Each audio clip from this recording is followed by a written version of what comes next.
નમસ્તે મિત્રો, આપણે ધાનેરા પહોંચી ગયા છીએ. જ્યારે ચૂંટણીનો માહોલ છે ત્યારે આપણે ધાનેરા પંથકમાં પહોંચીને ભાજપના ઉમેદવારો સાથે સીધી વાત કરવાની છે.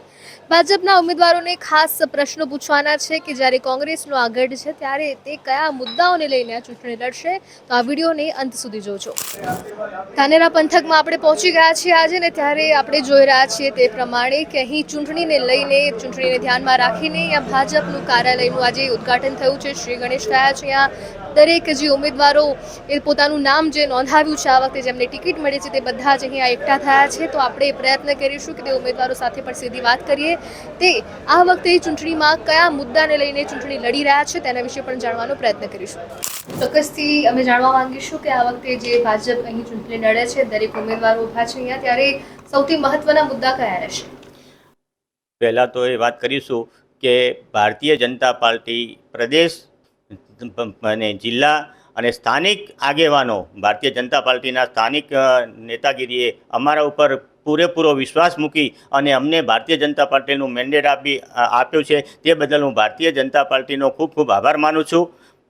અને અમારો મુખ્ય મુદ્દા એ છે કે 1 રૂપિયાનો પણ નગરપાલિકામાં ભ્રષ્ટાચાર થવા દઈશું નહીં. અને દરેક વોર્ડમાં 1 થી 7 નંબરના વોર્ડમાં અમે હેલ્પલાઇન નંબર આપીશું. અને એ દરેક નાગરિકોને, ધાનેરાના તમામ નાગરિકોને જે કોઈ ફરિયાદ હોય, જેવા કે પાણી, લાઇટ, સફાઈ, ગટર, કોઈ બી તો અમે 24 કલાકની અંદર એનું નિરાકરણ લાવીશું. અને નગરપાલિકાના અન્ય કામ જેવા કે કોઈને દાખલા જોઈએ, મરણના દાખલા, આવકના દાખલા, એનો પણ તાત્કાલિક એક પણ એનો ધક્કો અરજદારોને ખવડાવશું નહીં, એવી હું ખાતરી આપું છું. ભાજપ તરફનો એજન્ડા એ છે કે નગરપાલિકામાં 10 વર્ષ કોંગ્રેસની સરકાર રહી, એનામાં બહુ મોટો ભ્રષ્ટાચાર કર્યો, નગરપાલિકાના ખાડામાં નાખી દીધી છે. એ નગરપાલિકાને અમે ઊંચી લાવશું અને ગામનો સુખાકારી કરીશું અને ગામના રસ્તા, રોડ જે બાકી છે તે બધા નવા બનાવીશું. અને એનું કામ પણ જે કામ કોંગ્રેસે કર્યું છે જે રોડ બનાવ્યા છે એ તરત જ 6 મહિના પણ ચાલ્યો નથી, તૂટી જાય છે, પણ અમે મજબૂત અને કામ એવું વ્યવસ્થિત કામ કરાવીશું. સર્વિસ રોડનો તો અમારી ભાજપની નેતાગીરી કેન્દ્રથી માંડી અને રાજ્ય સરકાર એનું નિરાકરણ લાવી દીધું છે અને ટૂંક સમયમાં એ ચાલુ થઈ જશે. સિવિલ હોસ્પિટલ મંજૂર થઈ ગઈ છે અને એ પણ સિવિલ હોસ્પિટલનું કામ ટૂંક સમયમાં ચાલુ થઈ જશે.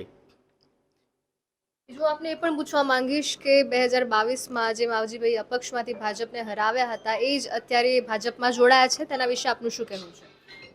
એ માવજીભાઈ જે વખતે અપક્ષમાં ચૂંટણા હતા અને એમને પણ હવે એમને એવું ખાતરી થઈ ગઈ કે મારે અપક્ષમાં કોઈ મારું છે જ નહીં, એટલે એ ભાજપમાં ચૂંટણા છે અને ભાજપે એમનું દિલથી સ્વાગત કર્યું છે અને એ માવજીભાઈ દેસાઈ ભાજપની પૂરેપૂરી મહેનત કરશે. હવે બીજું ખાસ એ પણ અમે જાણવા માંગીશું કે છેલ્લા કેટલા વર્ષોથી અહીં ભાજપનું શાસન નથી, અહીંયા ભાજપને ચૂંટવામાં આવ્યા નથી, એના પાછળનું કારણ આપ શું માનો છો? ભાજપનું શાસન નથી. કોંગ્રેસવાળાએ જે તે વખતે ભાજપના અંદર દગો કરી અને એ રીતે એમને ખોટી રીતે શાસન લાવ્યું છે, ભ્રષ્ટાચાર કરી, નગરપાલિકામાં રહ્યા હતા અને બહુ મોટા કરોડો રૂપિયાનો ભ્રષ્ટાચાર કરી અને એ વખતે બધા લોકોને ખોટી રીતે ભ્રમાઈ અને એમને શાસન લાવ્યું હતું. અને એ આ વખતે હવે એવું થવાની શક્યતા 100% નથી. સરકારી કોલેજ માટે તથા જીઆઈડીસી માટે આપ શું કરશો? સરકારી કોલેજ મંજૂર થઈ ગઈ છે અને જીઆઈડીસી માટે અમે પૂરી કોશિશ કરી અને મંજૂરી કરાવશું સરકાર પાસે. હા, રોડ મંજૂર થઈ ગયો છે અને હવે ટેન્ડર આપી અને એનું કામ ચાલુ કરવાની તૈયારી પૂરજોશમાં ચાલે છે. 4-વે રોડ ચાલુ થયો છે. અમારી ભારતીય જનતા પાર્ટીમાં કેટલી બધી યોજનાઓ છે, જે યોજનાઓ અમે ઘરે ઘરે સુધી પહોંચાડવાના છીએ. આયુષ્માન ભારત યોજના છે, મુદ્રા યોજના છે, નલ સે જલ યોજના છે, તમામ યોજનાઓ છે જે પબ્લિક સુધી પહોંચે, લોકો સુધી પહોંચે, ગામના છેવાડા સુધી પહોંચે, એના માટે અમે પ્રયત્ન કરીશું. મારે તમને ખાસ એ પૂછવાનું છે કે 2022માં માવજીભાઈ દેસાઈએ ભાજપને જ હરાવ્યા હતા, અપક્ષના ધારાસભ્ય આ વખતે ભાજપમાં જોડાયા છે, આપનું શું કહેવું છે? એમની એ પાર્ટી જે નિર્ણય કરે એ સર્વમાન્ય રહેશે અને એમને જે ઠીક લાગે છે પાર્ટીને એ જે કરે એ અમારા માટે સર્વમાન્ય રહેશે. જણાવશો કે આ વખતે ચૂંટણી આપ લડી રહ્યા છો, તેમાં સૌથી મહત્વનો મુદ્દો આપનો ભાજપ. આજે અમારા મુખ્ય કાર્યાલયનું ઓપનિંગ થઈ ગયું છે અને તમામ કાર્યકર્તાઓ મોટી સંખ્યામાં સિનિયરથી મોડી આગેવાનોથી લઈ પદાધિકારીઓથી લઈ અને નાનાથી નાનો બૂથ લેવલનો પ્રમુખ આજે હાજર રહી અને પ્રચારના શ્રી ગણેશ કર્યા છે અને છેલ્લા 10 વર્ષથી ધાનેરામાં કોંગ્રેસનું શાસન હતું તો ધાનેરા શહેર વિકાસથી વંચિત હતું.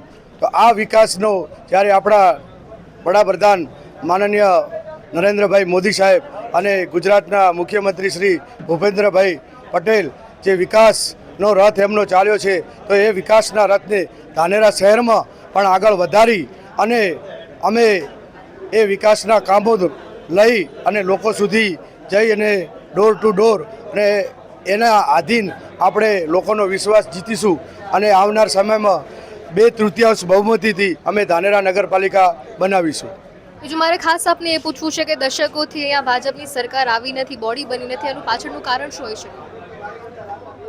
આપણો વિસ્તાર છે એ ગ્રામીણ વિસ્તાર છે એટલે ક્યાંક ને ક્યાંક અમુક કામો કે અહીંયા સૌથી પહેલાં જાતિવાદ, પ્રાંતવાદ આ બધું શિક્ષણ બહુ ઓછું છે. આના કારણે પબ્લિકને હંમેશા ગેરમાર્ગે દોરી અને એ લોકો ખોટી ભ્રમ ફેલાવી કે ભાઈ સરકાર કામ તો સરકાર જ કરે છે, ભલે MLA આપણો કોંગ્રેસનો હોય પણ એ છેવટે તો સરકાર ગુજરાતમાં ભાજપની છે તો કામ અને ગ્રાન્ટો તો બધી એ જ લાવે છે. પણ લોકોને ભ્રમાવી કે કામ અમે કર્યું છે, પણ આ વખતે અમે લોકો સુધી પહોંચીએ છીએ કે ભાઈ કોંગ્રેસનો MLA હતો પણ સરકાર ભાજપની હતી, તમામ ગ્રાન્ટ ગુજરાત ભાજપ સરકારે આલી છે.